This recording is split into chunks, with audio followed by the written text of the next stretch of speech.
fish or doing it yourself, it will have some great results if you take the time to be a good observer.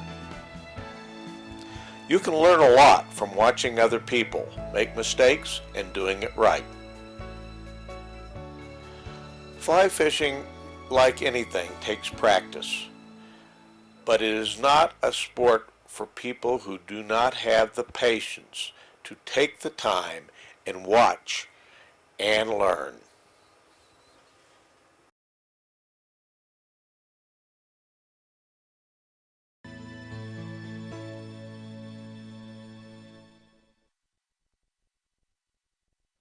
There's no question in my mind that emergers are among the most effective flies to use on spring creeks and tailwaters.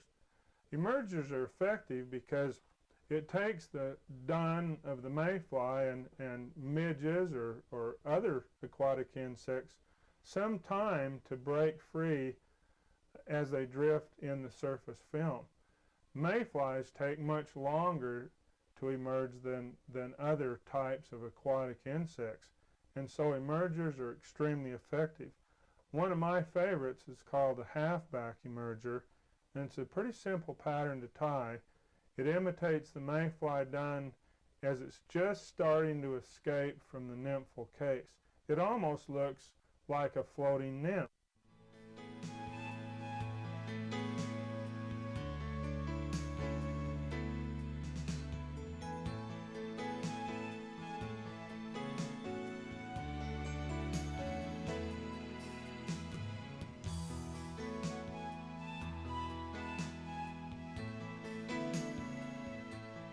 I'm going to use a dry fly hook, the TMC Model 100, and we're going to use, in this particular color scheme, I'm going to imitate a pale morning dun. So the front part of the fly will be tied with pale yellow dubbing. I could change this to match other mayflies by just changing the color dubbing I use on the front part of the fly. The back part is going to be the same for whatever pattern that I use. And I'm going to imitate the nymphal shuck, or the back part of the nymph, by using some pheasant tail with a little bit of marabou. I want to use materials for the back part of the fly that are water absorbent, so they'll break through the surface film. I'm going to rib this with a little bit of this bright copper wire. So I'm going to put my ribbing on, and then we'll just take a few fibers of the pheasant tail, about 5 or 6 fibers. It's really important not to overdress this fly. It should be tied very sparse. And I'm going to put in just a couple of strands of marabou to kind of mix in with this.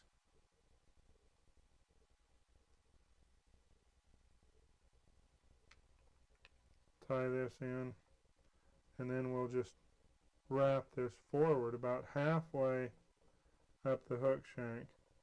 Just kind of twisting this a little bit. I could use my little dubbing twister, but it's difficult to use if you're tying very small flies, because this pheasant tail is so short. Go about halfway up the hook shank and tie this off.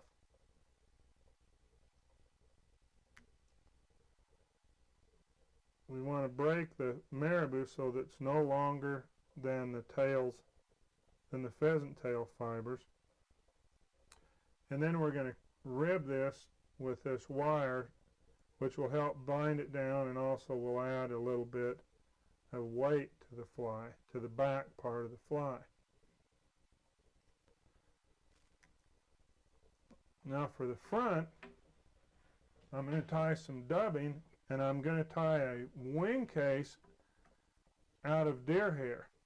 I might mention how this fly came about. I was fishing down on the Harriman State Park section of the Henry's Fork, and I ran across some very particular fish. that were very difficult to catch. And it was obvious they weren't taking the duns. In fact, the duns would float over them and they'd totally ignore them.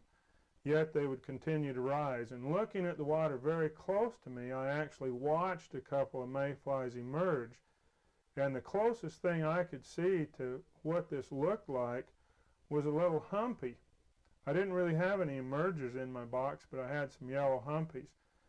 I took a size 18 yellow humpy and I cut the wings completely off and also cut the hackle off. So all I had was just the hump and the tail. And they actually worked very well.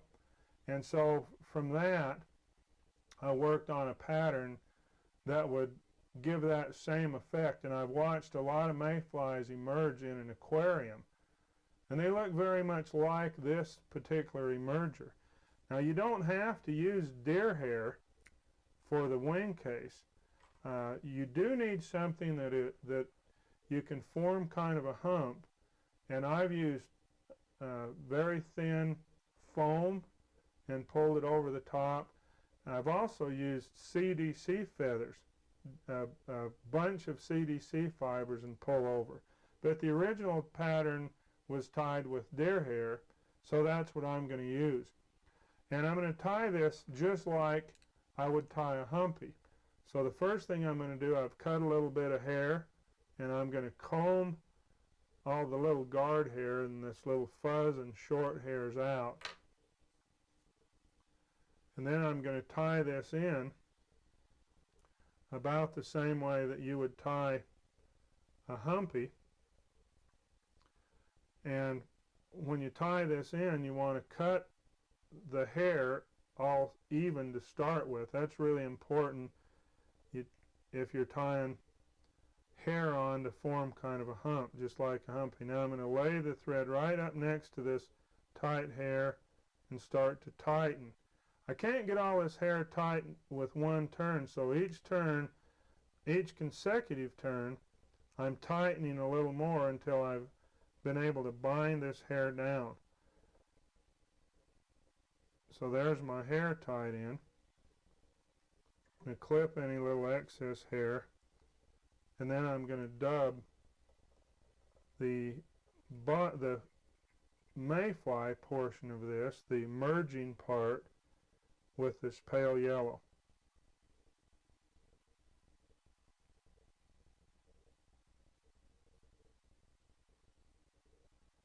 Just enough to cover this hair.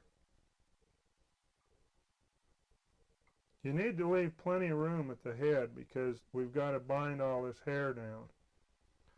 Now I'm just going to form a hump with the hair by holding the hair straight up and pulling it over this body material. There's a couple of turns, and then we're going to tighten it down. Well, that looks like a humpy with a giant wing. The only difference is all this hair in the front now is going to have to be clipped out. So you need to be careful as you do that. You want to slide the scissors down as close as possible to the hump. Just rest them against the hair. If you get them real close, then the excess you can crimp down with the thread, and you're not going to see all this bulky hair that is showing up right now. You know, really this fly would work just fine just the way it is. But to really kind of add and finish the fly off and make it look a little nicer, I'm going to wind over the hair a little bit, and then we're going to put some dubbing. And you're going to need to dub very thin so that you don't have a great big monster head on here.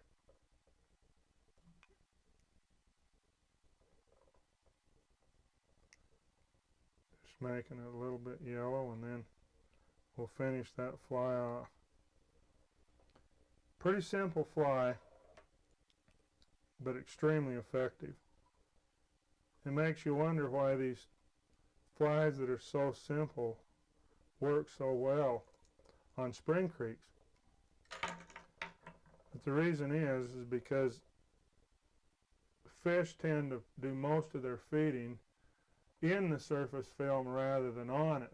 And that's why you need to keep your patterns fairly sparse so that they'll just sit right in the film. And this fly does a great job of doing that. It's really an effective emerger pattern.